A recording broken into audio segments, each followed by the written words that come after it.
কানুদার এখানে এসছি 32 নম্বর ওয়ার্ডে খুব ভালো রক্তদান রয়েছে।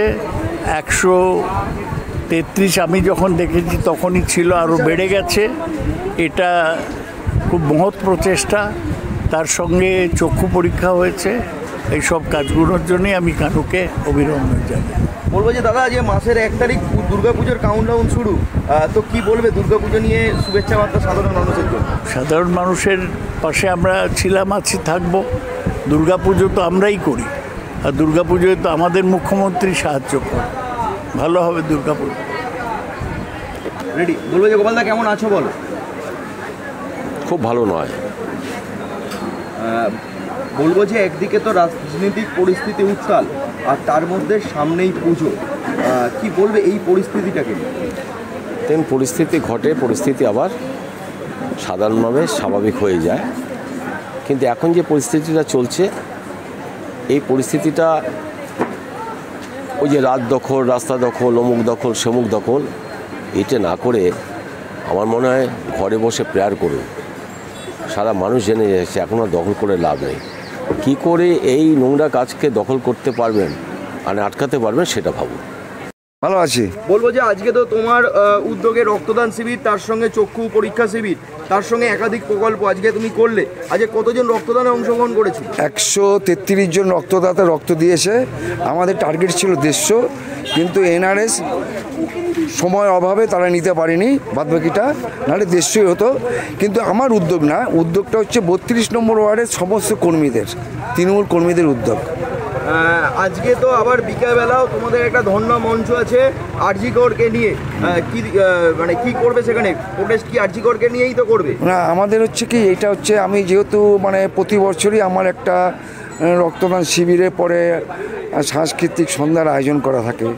সেইবার এই ঘটনার জন্য আরজি করে যে নৃশংসভাবে আমাদের জুনিয়র মহিলা ডাক্তার যে মারা গেছে, তার প্রতিবাদে আমরা পথে নেমেছি, ফাঁসি চাইছি দোষী ব্যক্তির।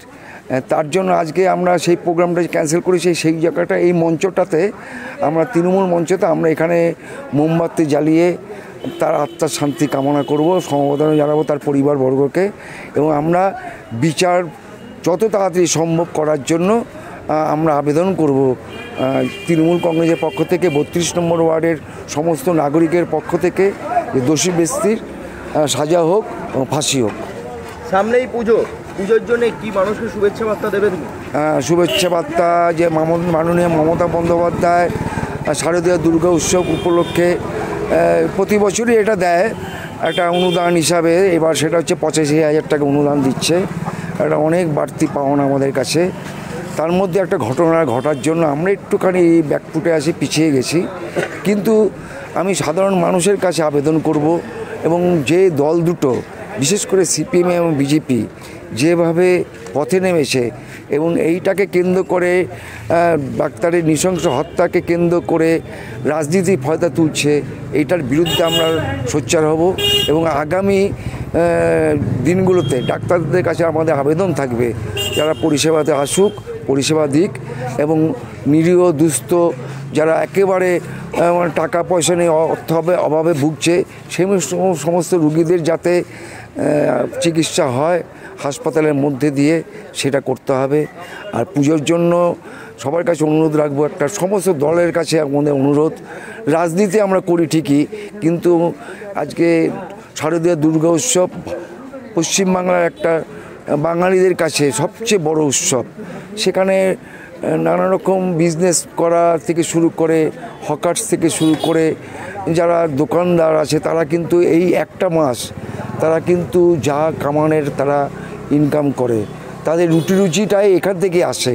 সেটা যদি ব্যাঘাত আসে, সেটা যদি না হয়, সেদিকে আমি সমস্ত দলের কাছে অনুরোধ করব, রাজনীতি করুক রাজনীতির জায়গায়, কিন্তু ধর্মঘটের মধ্যে দিয়ে বা বন্ধ করে দিয়ে তাদের রুজি বন্ধ হোক পুজোর সময়, এটা যেন না হয়।